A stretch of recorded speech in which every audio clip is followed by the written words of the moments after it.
நடிக்க வந்திருக்கேன். அடிக்க வந்திருக்கியா? சரி சரி அப்படின்னு அவர் போயிட்டார். இப்படி நாங்கள் 3 பேர் போகிறோம். இந்த படத்தில் சொன்ன மாதிரி 3 பேர் நாங்கள் போகிறோம். துணைக்கு ஒரு ஆள் வேணுமான்னு சொல்லி கூப்பிட்றாங்க. அவங்களுடைய சிந்தனைகள் பூரா ஒன்றொன்னா தேடுது. ஆமாம் என்ன செய்கிறாங்க எங்கே வை அப்படி. அதனால் வந்து அவங்கள வந்து நான் ரொம்ப பெருமையாக பார்க்குறேன். அதுக்கப்புறம் சில இடர்பாடுகளுக்கு இடையில் வந்து என்னை வந்து என் கூட இருந்த அந்த ஜூனியர் ஆர்டிஸ்ட்டுகளே வந்து என்னை வந்து தவிர்த்தாங்க. நம்ம 20 வருஷம் 30 வருஷம் கம்பெனி இதில் இருந்தோம் அப்படின்னு சொல்லி 2 முறை என்னை வெரைட்டிலாம் இருக்காங்க. என்னை அதுக்குள்ளே நுழைச்சாங்க, திட்டுனாங்க. இடையூறுகளை பற்றி தான் நம்ம பொதுவாகவே பேசுகிறோம்.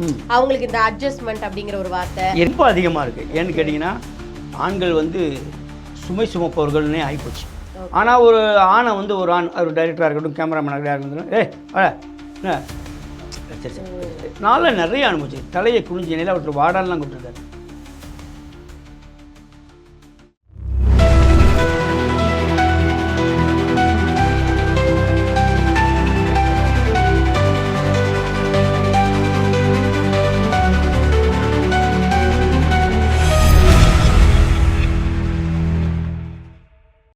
அன்லிமிட்டெட் டாக்ஸ் நேயர்களுக்கு வணக்கம்.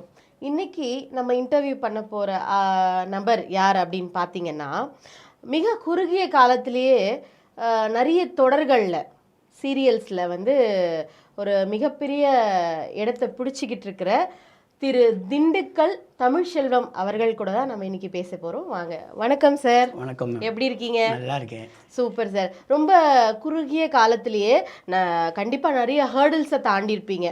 ஸோ தடைகள் உங்கள் பாதைகள்லேயும் முட்கள் மேடுகள் எல்லாமே இருந்திருக்கும் இல்லையா? கண்டிப்பாக அதெல்லாம் தாண்டி வந்து இன்னைக்கு நீங்கள் ஒரு நடிகராக வந்து பிரபலம் ஆகிக்கிட்டு இருக்கீங்க. அப்படி ஓகேவா?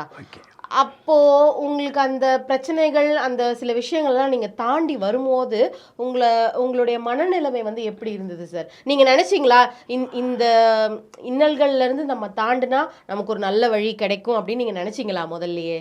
இது வந்து சினிமா துறை மட்டும் இல்லைங்க. இப்போ நீங்கள் கேட்ட கேள்வி வந்து எல்லா இதுக்குமே பொருந்தும். கண்டிப்பா. அது தொழில்துறை ஆகட்டும், அரசியல் ஆகட்டும், இல்லை எந்த துறையா இருந்தாலும் நம்ம ஒரு இன்னல்களை தாண்டி தான் வரணும். அதை தொடாமல் உங்களுக்கு வந்து எந்த வெற்றியுமே வந்து இப்போ இல்லை எப்பவுமே கிடைக்காது. ஒரு சின்ன பெட்டிக்கடை வச்சா கூட அதில் வந்து அவன் வந்து அதை அந்த கஷ்டம் தாண்டி தான் அவன் ஜெயிக்கணுமே தவிர சும்மா வந்தான் நம்ம இருந்தான் ஜெயிச்சோம் வச்சோன்னு போகிறதுக்குலாம் இங்கெல்லாம் அதுக்கெல்லாம் இல்லை. வந்தவங்க பூராமே அப்படி தான் வந்திருக்காங்க. அது அரசியல்வாதியாக இருந்தாலும் சரி, சினிமாவில் அந்த காலத்து தியாகராஜ பாகவதர்லேருந்து எம்ஜிஆர் சிவாஜி காலத்து எல்லாருமே கஷ்டப்பட்டு தான் வந்திருக்காங்க. நம்ம வந்து அது அந்த அன்றைய சினிமா உலகம்.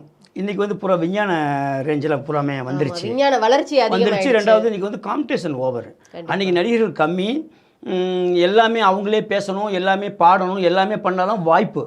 இன்னைக்கு அப்படி கிடையாது. இன்னைக்கு எல்லாம் ஓரளவுக்கு ஓப்பன் சமூக வலைதளம், கண்டிப்பாக சமூக வலைதளம் பெருசாக ஆயிட்டதுனால இப்போ வந்து பூராமே உங்களுக்கு வந்து எல்லாருமே இன்னைக்கு இறங்கிட்டாங்க. அனைத்து பேர் எத்தனை பேர் இறங்கினாலும், எத்தனை பேர் இதுக்குள்ளே எந்த இதுக்குள்ளே போனாலும் அந்த கேமராவுக்கும் அந்த ஒரு அந்த அது என்ன சொல்லுவாங்க, அந்த முக்கியமாக அந்த இடத்துக்கு நம்ம என்ன தேவைங்கிறத முடிவு பண்ணி இப்போ ஒரு சினிமாவுக்குள்ளே போகிறோம். எனக்கு என்ன தேவைப்படுச்சு அப்படின்னு கேட்டால் ஃபஸ்ட்டில் வந்து நான் வந்து சினிமாவுக்கு எனக்கு சம்மந்தமே இல்லை. என் அப்பாவோ என் தாத்தாவோ எப்படி வந்தீங்க? அதான் நீங்கள் கேட்டது நான் சொல்லிட்டேன். சம்மந்தம் இல்லை. அவங்க யாருமே நான் வந்து ஒரு பழைய இரும்பு வியாபாரி, பசங்கள்லாம் படிக்க வச்சுட்டு நான் பாட்டு வாக்கிங் போயிட்டு இருக்கும்போது ஒரு நண்பர், அந்த வாக்கிங் நண்பர் ஒருத்தர், அவர் பேர் வந்து குளத்தூர் வெங்கட்னு அவர் பேர். அவர் வந்து ஒரு ஆர்டிஸ்ட் தான், சின்ன ஆர்டிஸ்ட் தான் அவர். அவருக்கு வந்து அன்றைக்கி ஒரு ஆள் தேவைப்பட்டிருக்கு. நாளைக்கு வந்து ஒத்துக்கிட்டு இருந்திருக்கிறாரு. ஆனால் நாளைக்கு இவரால் போக முடியாது, ஏதோ ஒரு டெத் ஆகிடுச்சுட்டு இவர் ஊருக்கு போகிறாரு. அப்புறம் என்ன பண்ணுறாருன்னா யாரையாவது அங்கே இது பண்ணி விடணும்னு சத்தம் போடுவாங்க. அது வந்து ராடன் ஃபிலிம்ஸ், அது ராதிகா அம்மா அப்படியே அவங்க கோவப்படுவாங்க, அந்த அம்மா கோவப்படுவாங்க அப்படின்னு சொல்லிட்டு இவர் என்ன செய்கிறாருன்னா அந்த வாக்கிங்கில் நாங்கள் இது பண்ணியிருக்கும்போது பேசிகிட்டு இருக்கும்போது என்னை கூப்பிட்றாரு. நைட்டு ஒரு 8-9 மணி இருக்கும். நீங்கள் எனக்கு ஒரு ஹெல்ப் பண்ண என்ன அப்படின்னு. நான் இப்படி தான் வந்தேன். நான் வந்து இதுக்குள்ளே வந்து ஏன்னா எனக்கு வயது கடந்துருச்சு, எனக்கு வந்து எங்கள் பசங்க பிஸ்னஸ் பார்க்குறாங்க, இதில் ஆனால் ஆர்வம் இருந்துச்சு. சின்ன வயசுலேருந்து 7 வயசு 8 வயசுலேருந்தே எம்ஜிஆர் படங்கள் சிவா படங்களை பார்க்குறதே என்னுடைய எக்கச்சக்கமான நேரங்களை கழிச்சிருக்கேன். கலையில் எனக்கு வந்து அவ்வளோ ஆர்வம். ஆனால் அடுத்தடுத்து நடந்த குடும்ப சூழல் காரணமாகவும் வறுமையின் காரணமாகவும் அதை தொட முடியல என்னால். அப்புறம் என் சின்ன பையனை படிக்க வச்சேன். டைரக்டர் ஆசை இருந்தது, வாய்ப்பு இல்லை வந்து நீங்கள் எடுக்கலை. இல்லை எடுக்கிறதுக்கான நேரத்தை கொடுக்கல, எனக்கு காலமும் கொடுக்கல, என்னை சுற்றி இருந்த மனிதர்களும் எனக்கு கொடுக்கல. அதை அப்படியே நிராசையாகவே போயிடுச்சுட்டு விட்டுட்டேன். அப்புறம் காலகட்டத்தில் சரி பையனை படிக்க வச்சு டைரக்டர் வந்து பையனை படிக்க வச்சேன். அந்த பையன் அரும்பாக்கத்தில் தான் படிக்க வச்சேன், வைஷ்ணவ காலேஜில். அவர் 2 வருஷம் படிச்சுட்டு 3 வருஷம் எனக்கு காரியாவரம் தான் எனக்கு வேணான்ட்டு அவன் போயிட்டான். சரி போயிட்டு போகிறேன். அந்த ஆசையும் போச்சு. சரி இது நிறைவேறாமல் போயிருமோ சுற்றிட்டு இருக்கும்போது தான் இவர் வர்றாரு. அதான் உங்களை வந்து ஒரு விஷயம் வந்து இழுக்குதுன்னு முடிவு பண்ணிட்டீங்கன்னா அது உங்கள் ஆசை இருந்துச்சுன்னா அது வந்து கண்டிப்பாக உங்களை அந்த இடத்துக்கு கொண்டு போயிடும். நல்லதும் கெட்டதும் நீங்கள் கேட்டு வராது, அது நடந்துடும். அதை நீங்கள் அனுபவிச்சு தான் தரணும். நானும் இல்லை, நீங்கள் இல்லை, எல்லோரும் தான். அவர் கூப்பிட்டு கேட்குறாரு, நாளைக்கு இல்லைங்க என் பசங்க ஒத்துக்க மாட்டாங்க அப்படின்றேன். இல்லை நான் உங்கள் பசங்கள்ட்ட பேசுகிறேன்னு சொல்லி பேசி கோட் ஷூட்லாம் கொடுத்து அடுத்த நாள் காலையில் என்னை கொண்டு போய் ஷூட்டிங் ஸ்பாட் இந்திரா கார்டனில் ஷூட்டிங் ஸ்பாட் அன்றைக்கி அனுப்பிச்சுடுறாரு. நான் பையன் தூக்கமே இல்லை எனக்கு, ஏன்னா நான் புதுசாக கேமரா நிற்க போகிறோம், சினிமாவிலேயே பார்த்து எம்ஜிஆர் சிவாஜி நம்ம அது மாதிரி நடிக்க தூக்கமே இல்லை. சரி அப்படின்னு உட்காந்துருந்தேன். 4:30 மணிக்கு எந்திரிச்சு என் பையன்கிட்ட எனக்கு ஓலை இது போட்டு விடு, நான் போகணும். தூங்கவே இல்லை. 4 என்னப்பா இப்படி பண்ணீங்க, இல்லைப்பா போட்டு விடு அப்படின்னு ஒரு ஆர்வம் தானே, தாங்க முடியாத ஆர்வம், தூக்கமே இல்லை. அதாவது இவர் சொன்ன மாதிரி தூங்கி காண்ற கனவை விட தூங்க விடாமல் பண்ணுற கனவு தான் வந்து பெருசுன்னு சொல்லியிருக்காரு நம்ம அப்துல் கலாம் ஐயா. உண்மை. அந்த இதை வந்து அன்றைக்கி நான் அனுபவித்தேன். எப்படா விடியும் அப்படின்ட்டு. விடிஞ்சிருச்சு. விடியல 4 மணிக்கு நான் எந்திரிச்சிட்டேன். அப்புறமா அவர் தம்பி என்ன பண்ணாரு, விடிஞ்சிருச்சு. ஆமாம் அன்னைக்கு நீங்கள் சொன்னீங்க பாருங்க, இப்போ ஒரு நல்ல வார்த்தை சொன்னீங்க, அன்னைக்கு எனக்கு விடிஞ்சிருச்சு அப்படின்னு இன்றைக்கி எனக்கு தெரியுது, அன்றைக்கி தெரியல. அப்பா என்கிட்ட சொன்னேன், அப்பா என்னை வண்டி ஏற்றி விடு நான் போகிறேன் அப்படின்னு. என்னப்பா இப்படி பண்ணுறீங்களாப்பான்னு அப்போ அந்த கோட்டு சூட்டு டையெல்லாம் கட்டி என்னை வந்து வழி அனுப்பி அந்த வண்டியை வச்சு அனுப்பிச்சி விட்டாப்புல. அப்படி இந்திரா கார்டனில் போய் உட்காந்தேன். உள்ளே போனேன், அங்கே யாருமே இல்லை. எங்கள் ஏஜென்ட் என்ன சொல்கிறாரு, அவர் ஒரு உசேன் அவர் பேர், அவர் என்ன சொல்கிறாருன்னா 6:15 நீங்கள் உள்ளே போகிற யாருமே நீங்கள் காஸ்டியூம் போட்டுருங்க. அவருக்கு என்ன பயம்னா இவனை வேணான்ட்டாங்கன்னா மறுபடியும் 3 நாள் ரெடி பண்ணணுமே, அவர் பிரச்சனை அது. நீங்கள் காஸ்டியூம் போடுங்க. ஒன்று கோட் சூட் எல்லாம் கட்டலாம் போட்டு உட்காந்துருந்தேன். ஒவ்வொருத்தராக வந்தாங்க. வரும்போது எல்லாருமே என்ன ஒரு அதிசயமாக பார்த்தாங்க. ஒருத்தர் வேகமாக வந்தார், பேக்கை வச்சுட்டு வணக்கம் சார் அப்படின்னாரு. எந்திரிச்சு வணக்கம் அப்படின்னேன். நீங்கள் அப்படின்னாரு. நடிக்க வந்திருக்கேன். அடிக்க வந்திருக்கியா, சரி சரி அப்படின்னு அவர் போயிட்டார். அவ்வளோதான் இருந்துச்சு. அப்புறம் நான் உட்காந்துக்கிட்டேன். ஆளை பார்த்த உடனே ஒரு மாதிரியாக இருக்குது. அப்புறமா கேட்ட உடனே விசாரி பண்ணேன். அப்புறம் டைரக்டர் வந்தார், பார்த்தாரு, வச்சார். புதுசானு கேட்டார். ஆமாம் சார் அப்படின்னு. சரி வான்னு சொல்லி உட்கார வச்சு நடித்தாங்க. அன்றைக்கி ஒரு 600 என்னமோ பணம் கொடுத்தாங்க, வாங்கிட்டு வந்தேன். என்னமோ ஒரு பெரிய ஒரு இதில் வந்துட்டு காற்றுல ப்ளைனில் போயிட்டு வந்த மாதிரி எனக்கு ஒரு இதோடு வந்தேன். இந்த வீட்டில் பையன் வேணாம் அப்படி இப்படின்னா. அதுக்கப்புறம் 2-3 சீரியல் போனேன்.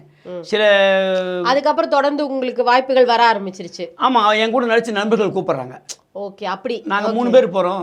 இந்த படத்தில் சொன்ன மாதிரி 3 பேர் நாங்கள் போகிறோம், துணைக்கு ஒரு ஆள் வேணுமான்னு சொல்லி கூப்பிட்றாங்க. ஆமாம், அந்த படத்தில் நான் உள்ளே போகிறேன். உள்ளே போய் 2-3 இடங்களில் வந்து அந்த இது கேமரா பார்க்க தெரியாமல், நடிக்க தெரியாமல், அது என்னென்னு சொல்ல தெரியாமல் அவங்க, ஏன்னா அவங்க வந்து டைரக்டர்களுடைய நேரங்கள் வந்து பொன் போன்றது. கண்டிப்பாக அவங்க வந்து நம்ம நடித்து பழகிறதுக்கோசரம் வந்து அவங்க சீரியல் எடுக்கலை.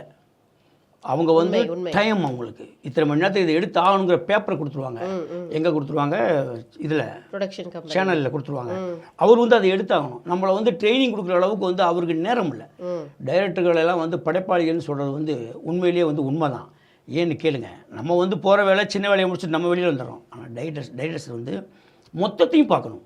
சேனலுக்கு உண்டான சரியான ஃபுட்டேஜ் கொடுக்கணும், ஆர்டிஸ்ட்டை நடிக்க வைக்கணும், அது என்ன சொல்கிறது, கேமராவை எல்லாத்தையுமே அவங்க பார்க்கணும். அது வந்து படைப்பாளிகள் பிரம்மாக்கள்னு சொல்கிறது வந்து உண்மைதான். அதை நான் வந்து இந்த இடத்துல வந்து உங்கள்கிட்ட பகிரங்கமாக நல்ல ஒரு இதாகவே கரெக்டு பெருமையாகவே நான் பதிவு பண்ணிக்கிறேன். ஏன்னா நம்ம ஈஸியாக முடிச்சிடறோம். அவங்களுடைய வேலைகள் வந்து அதுக்கப்புறம் தொடருது. அவங்க முடிச்சு கேமரா பேக்கப் சொல்கிற வரைக்கும் அவங்களுடைய மனசுக்குள்ளே வந்து அவங்களுடைய சிந்தனைகள் பூரா ஒன்றொன்னா தேடுது. என்ன செய்கிறாங்க எங்கே வை அப்படி. அதனால் வந்து அவங்கள வந்து நான் ரொம்ப பெருமையாக பார்க்குறேன். Super super sir. ஓகே, உங்களுடைய பயணம் வந்து அங்கே தொடங்குச்சு இல்லையா? தொடங்குச்சு. ஓகே.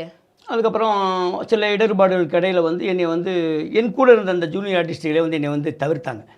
ஆள் ஒரு மாதிரி நல்லா இருக்கான், எப்போ பார்த்தாலும் டைரக்டருக்கு கூப்பிட்டு அவனையே கூப்பிட்டு முன்னால் நிற்க வைக்கிறாங்க, நம்ம 20 வருஷம் 30 வருஷம் கம்பெனி இதில் இருந்தோம் அப்படின்னு சொல்லி 2 முறை என்னை வெரைட்டிலாம் இருக்காங்க.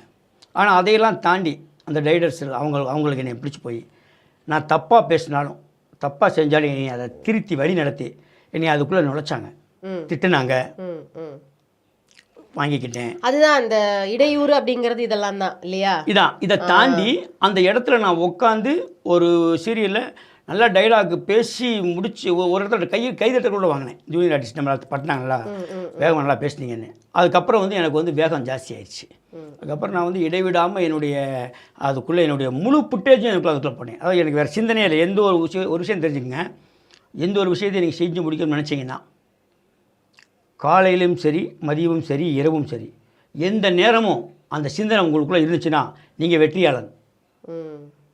இது நான் அனுபவ ரீதியாக கற்றுக்கிட்டதும் சரி, சில மனிதர்களை பார்த்தும் கற்றுக்கிட்டது. ஒரு விஷயத்தை அது ஒரு விஷயத்தை முழுசுமா நீங்கள் அதுக்குள்ளேயே இரவும் பகலுமா அதுக்குள்ளேயே நீங்கள் இருந்தீங்கன்னா, நீங்க சொன்ன மாதிரியே தான் அப்துல் கலாம் ஐயா சொல்றது, கனவு காணுங்கள். அது கனவு காணுங்கள். இது வந்து நான் அனுபவத்தில் சொல்கிறேன். இது வந்து மேனிஃபெஸ்டிங் பண்ணணும் அப்படின்னு சொல்றீங்க. ஒரு விஷயத்தை நம்ம அடையணும் அப்படின்னா அதை நம்ம நினைச்சுக்கிட்டே இருக்கணும், அதுக்குள்ளேயே இருக்கணும். அந்த மேனிஃபெஸ்டிங் தூங்குற நேரத்தை போக, உங்களோட ஓய்வு நேரத்து உணவு நேரத்தை போக, மிச்ச நேரம் பூரா ஒரு அங்கே போகணும் இங்கே போகணும் நான் சாயங்காலம் அங்கே இப்போ பாருங்கள் 2-3 பேரை கூப்பிட்றாங்க. இப்படி அந்த சிந்தனைக்குள்ளேயே நம்ம வந்து இருக்கிற மாதிரி. அது மாதிரி வந்து எனக்கு மட்டும் இல்லை, இது எல்லாத்துக்கும் இந்த எண்ணம் வரணும். ஒரு விஷயத்தில் முழுசாக ஈடுபட்டால் தான் அதில் வெற்றி அடைய முடியும் அப்படிங்கிற விஷயம் வரணும். அதில் நான் வெற்றி அடைஞ்சனா இல்லையாங்கிறது எனக்கு தெரியாது, ஆனால் சந்தோஷம் அடைஞ்சேன். Super super super sir. இப்போ என்னென்னா நிறைய பக்கம் வந்து பார்த்தீங்கன்னா இந்த ஜூனியர் ஆர்டிஸ்ட் அப்படின்னு நீங்கள் சொன்னதுனால பெண்களுக்கு உண்டான இடையூறுகளை பற்றி தான் நம்ம பொதுவாகவே பேசுகிறோம். அவங்களுக்கு இந்த அட்ஜஸ்ட்மெண்ட் அப்படிங்கிற ஒரு வார்த்தை. ஸோ எல்லா பெண்களுக்கு சம்மந்தமாகவே தான் வந்து எல்லா இன்டர்வியூஸ்லையும் சரி, சோஷியல் மீடியாஸில் மற்ற எல்லா இதுலேயுமே வந்து அவங்க படுற கஷ்டத்தை, அவங்களுக்கு நடக்கிற சில ஹராஸ்மெண்ட்டை தான் நம்ம வந்து பார்த்துருக்கோம், பேசியிருக்கோம். ஆண்களுக்கு அந்த மாதிரி ஏதாவது ஒரு தொந்தரவு இல்லை ஏதாவது ஒரு பிரச்சனைகள் அது வந்து ஆண்களுக்கு எப்படி இருக்கும் சார் இந்த மாதிரி துறையில்? ஆண்களுக்கு அதிகமாக இருக்குது, பெண்களையா ரொம்ப அதிகமாக இருக்குது. ஏன்னு கேட்டிங்கன்னா, ஆண்கள் வந்து சுமை சுமப்பவர்கள்னே ஆகிப்போச்சு. அங்கே எது தவறுகள் நடந்தாலும், எந்த தப்புகள் எது நடந்தாலும், ஒரு பெண்மணியை பேசிட்டு வந்து ஒரு இடத்த விட்டு நம்ம நகர்ந்து போயிட முடியாது. அந்தளவுக்கு ஒரு சின்ன சின்ன பயங்கள் இருக்கும். ஆனால் ஒரு ஆணை வந்து ஒரு டைரக்டராக இருக்கட்டும், கேமராமேனாக இருந்தாலும், சரி சார் ஓகே சார், அந்த ஒரு சகிப்புத்தன்மையாக குடும்பத்துக்காக, பிள்ளைகளுக்காக, தன்னுடைய வளர்ச்சிக்காக அதை வந்து சுயமரியாதையை சீண்டி பார்க்குற மாதிரியான சில விஷயம் இருக்குது. சகிப்புத்தன்மைன்னு ஒன்று வந்து வச்சு ஆயுதமாக கையில் வச்சுக்கிட்டு நான்லாம் நிறைய அனுபவிச்சு, தலையை குனிஞ்சு நிலையில் ஒருத்தர் வாடாலாம் கூப்பிட்டுருக்காரு, என்னடா நீ இந்த அப்படி அதே அவரே வந்து அடுத்து ஒரு இது நடிக்கும்போது இது மனசில் வச்சுக்காதீங்கலாம் சொல்லியிருக்காரு. இன்னொன்று பட் அந்த தருணம் நமக்கு எப்படி இருந்திருக்கும் இல்லையா? அதாங்க அனுபவிப்பு. ஒரு மனிதன் வந்து ஒரு விஷயத்துக்குள்ளே இறங்குறான் அப்படின்னா, சாதிக்கணும்னு இறங்குறானோ இல்லை தன்னை வந்து காத்துக்கணும்னு இறங்குறான்னா அங்கே அவனை வந்து முதல்ல வந்து அவன் உபயோகப்படுத்துறது அறிவை தான். அறிவுபூர்வமாக வந்து அவன் வந்து யோசிக்கணும். இந்த இடத்துல நம்ம பிரச்சனை பண்ணால் நம்முடைய நாளைய வாழ்க்கை என்ன அப்படின்னு நினச்சி அதிகமாக சகிப்பித்து, சில பெண்கள் கூட கோபமாக பேசி சண்டை எல்லாம் போட்டுருவாங்க அங்கே இருக்க யூனிட் ஆளுகிட்ட. ஆனால் ஆண்களை பொறுத்த மட்டும் பார்த்தீங்கன்னா, வாய் வந்து என்ன தான் நடந்தாலும் அவங்களுக்கு வந்து இன்னும் கேட்டால் அவங்களுக்கு தான் நடக்கும். உணவாக எதாக இருந்தாலும் லேடிஸ்ன்னு சொல்லுவாங்க. லேடிஸுக்கு அந்த சீட்டை விட்டுருங்க, லேடிஸுக்கு சாப்பாடு பஸ்ட்டு கொடுங்க. உங்களுக்கே தெரியும் பஸ்ஸில் போனால் சைடு பண்ணுங்க. நாங்கள் அதை மறுக்கலை. ஏன்னா நம்மளும் கூட அது ஒரு பெருமையாக தான் நினைக்கிறோம். ஏன்னா நம்ம வீட்லேயே அம்மா இருக்காங்க, தங்கச்சி இருக்காங்க, சம்சாரம் இருக்காங்க, மகன் இருக்காங்க, அவங்களுக்கு அந்த மாதிரியாக வெளியே கிடைக்குமேங்கிற சந்தோஷம் நமக்கு இருக்குது. அந்த வகையில் நம்ம வந்து அதை ஜீர்ணிச்சுக்குவோம், பெருமையாக தான் பார்ப்போம். தவறு சொல்லுவாங்க. ஆண்களுக்கு வந்து அதாவது ஆண்களை விட பெண்களுக்கு சலுகைகள் அதிகமாக வழங்கப்படுது அப்படிங்கிறது உங்களோட கருத்து. ஆண்களுக்கு அது கம்மி இருந்தாலும் அதை பற்றி ஆண்கள் வந்து யோசிக்காம தன் குடும்பத்துக்காக அதை கடந்து போயிடுறாங்க. அதில் எல்லாரும் ஜெயிக்கிறது இல்லை, அதையும் நீங்கள் கேட்டுக்கணும். சகிப்புத்தன்மை உண்டு எல்லா சினிமாக்குள்ளே போனவங்க பூராமே ஜெயிக்கிறது இல்லை. அதை எப்படி செய்யணும், இதை ஏன் செய்யணும், என்ன அந்த மாதிரி பிளான் போட்டு போகிறவங்க தான் அந்த இடத்துல வந்து மின்றாங்களே தவிர எல்லாருமே அங்கே ஜெயிச்சிடறதில்ல. அது ஒரு விஷயம் இருக்குது. கரெக்ட். ஆமாம். ஓகே. இப்போ வந்து பார்த்தீங்கன்னா எல்லாரும் ஜெயிக்கிறதில்ல, உண்மைதான். ஆனால் சார் இப்போது அதிர்ஷ்டம் அப்படிங்கிற ஒரு வார்த்தை இருக்கு இல்லையா, லக்கு, அதிர்ஷ்டம், அது உண்மை நீங்கள் நம்புறீங்களா சினிமா துறையை பொறுத்தவரை? எம்ஜிஆருங்கிற ஒருத்தர், எவ்வளவோ நடிகர்கள் இருந்தாங்க அங்கே, ஆனால் அந்த எம்ஜிஆர் மட்டும்தான் வெளியில் வந்தார், அந்த சிவாஜி தான் வெளியில் வந்தார். ஆர்டிஸ்ட்டுக்கெலாம் டப்பு கொடுக்குறாலாம் எங்கள் ஜூனியர் ஆர்டிஸ்டில் இருக்குது. ஆர்டிஸ்ட் எங்களோட நடிக்க முடியாது. தனுஷுங்கிறவர் யார்? நடிகர். அதிர்ஷ்டம் வந்து ரஜினிகாந்த் மக்களை கட்ட முடியும் அதாவது நம்மளை கொண்டு போய் மக்கள்கிட்ட வந்து பயங்கரமாக காமிக்கிறது சினிமா துறை தான். போண்டா வாங்கி சாப்பிட்டா போண்டாவில் பேப்பரை படிப்பேன். அவனா தமிழா எங்கே உட்காந்துக்கிட்டு ஊருக்காக வாழ்ந்து வாழ்ந்து வாழ்ந்து வாழ்ந்து தன்னுடைய அனைத்து சில நேரங்களில் இல்லை பல நேரங்களில் நாங்கள் தவறாக செஞ்சிருவோம். மிருகமாக மாறிடுவான் ஒரு லிமிட்டுக்கு மேலே. அந்த வகையில் ஒரு நடிகர் இருக்கார்,